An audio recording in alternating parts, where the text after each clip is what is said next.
Welcome back to the Ride Podcast. This episode is a bonus episode with Bud Lyon as he breaks down an audio lesson. We hope you enjoy this episode.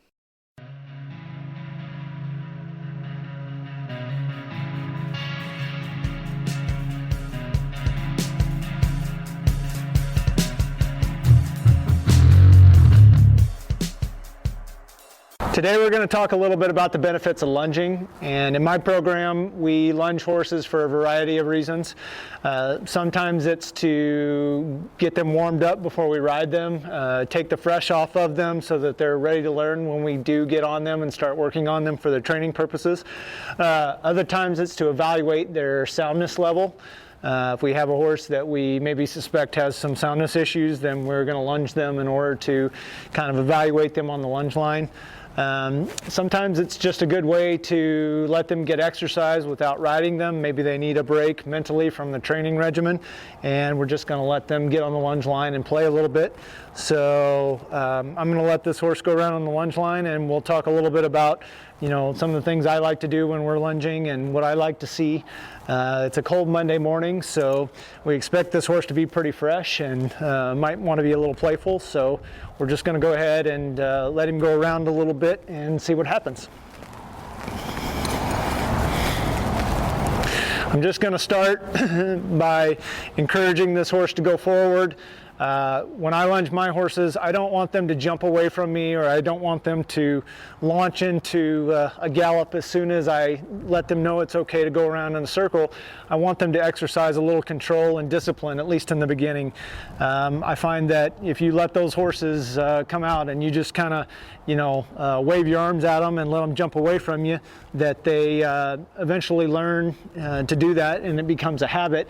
And that can occasionally get somebody hurt or injured, get somebody drug, or allow a horse to break away and get away from somebody. We don't want any of those things, even though we're letting them do this, and we want them to be horses, and we want them to,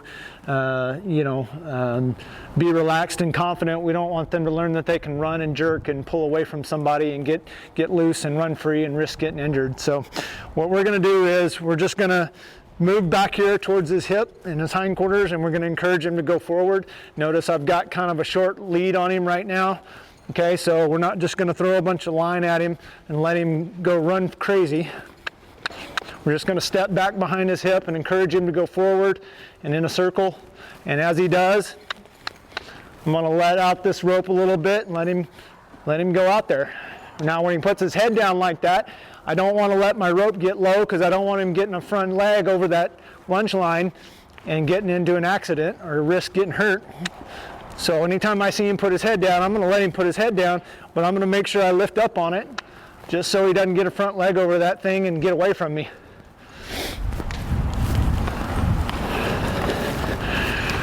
Right here, I'm just going to let him trot around. I don't care if he lopes right now. He wants to play with his nose in the dirt. That's okay with me too. Today, I don't mind. We're coming off a horse show, so we're going to kind of give him an easy day. If he wants to play a little bit, that's okay with me. If it gets to where it looks like it's potentially an accident or waiting to happen, then we may kind of make some adjustments. But as far as the speed is concerned, or the work level is concerned, all we're doing right now is just letting this horse trot around. I don't make him put his nose on the ground. He's just being curious, being playful. That's not something I've taught him to do or want him to do necessarily. But, if that's where he's comfortable, I'm going to let him do it. What I do prefer is that he keeps his head to the inside of the circle a little bit. If he turns his head too far to the outside of the circle as he's lunging, then he drops his shoulder and he has the ability to kind of lean in or maybe pull and get away from me. Certainly don't want that.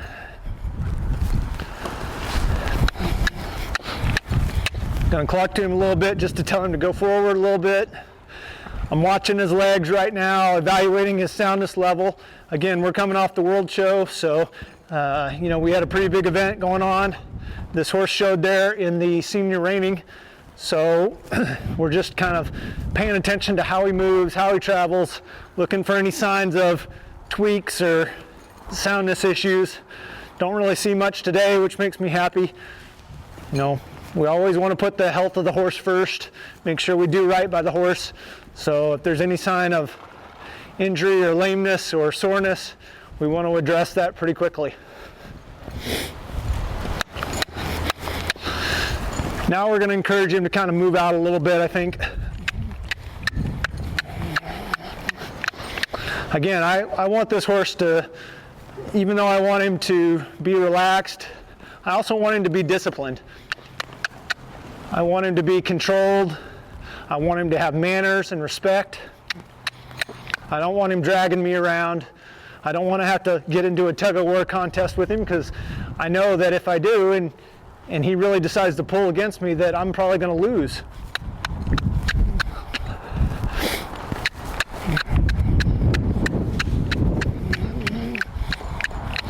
We're just going to continually ask him to go forward a little bit, stretch those legs, work the kinks out. You notice I don't have a whip today. I didn't feel like it was necessary.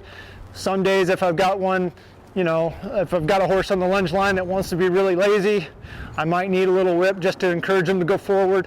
Not going to use it to get after him too much or to abuse him at all. We just want to use it as an aid, kind of like our spur, to teach him to go forward, get away from the pressure. Because it's a cold, chilly day, I was pretty sure I wasn't going to need it. Right there, he kind of wants to pull to the outside of that circle a little bit. So I'm going to use that left hand, kind of pull him to the inside just a hair. Right there, he stopped going when he felt that pressure as I was demonstrating that pull. But anytime that horse really starts to kind of look to the outside of the circle or pull against me, I'm always just going to kind of guide him back to the inside a little bit.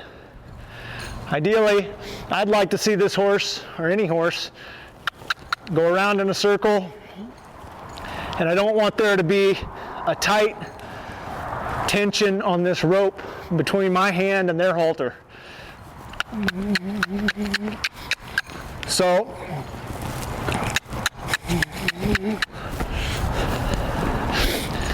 if he can trot around there and there can be some slack in this rope, he's not pulling against me, he's not diving to the inside of the circle, then I'm pretty happy. This horse looks happy and confident.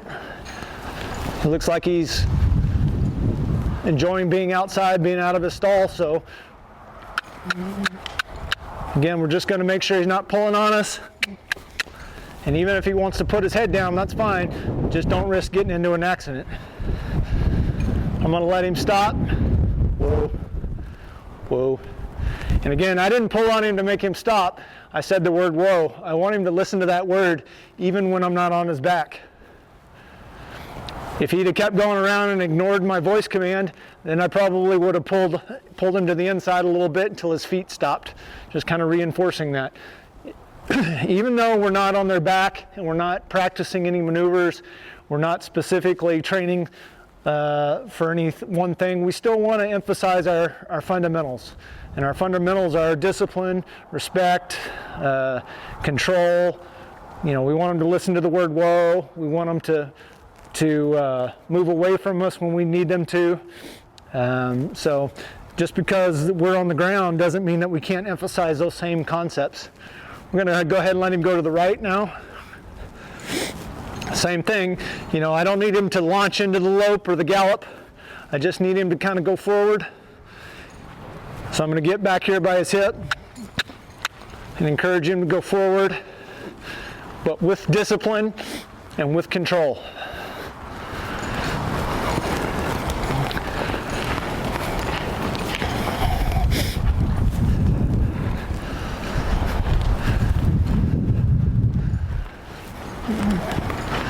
I'm just going to let him go around comfortable right there. As long as he's not pulling on me or diving to the inside, I'm pretty happy.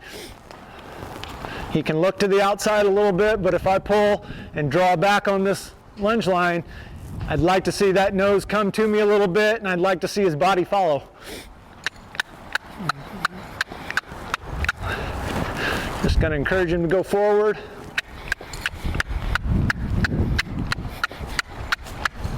We'll let him lope a little bit.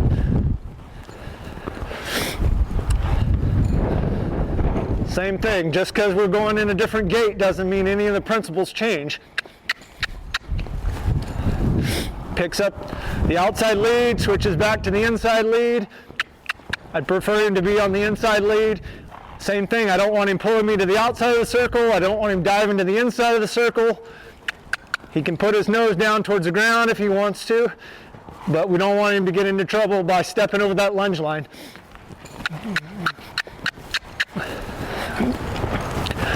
There, he's going to play a little bit like we expected.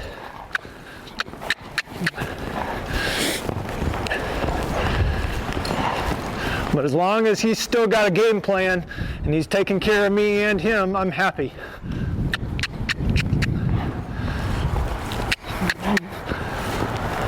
He can shake his head and he can buck a little and play hop a little if he wants, but he just can't try to get away from me and he can't drag me around this arena.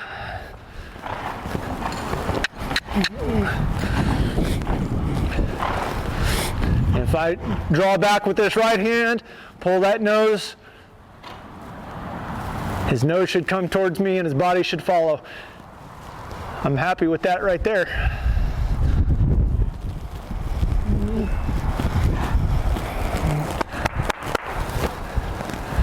So just to recap, I think lunging is a great tool to use in your program.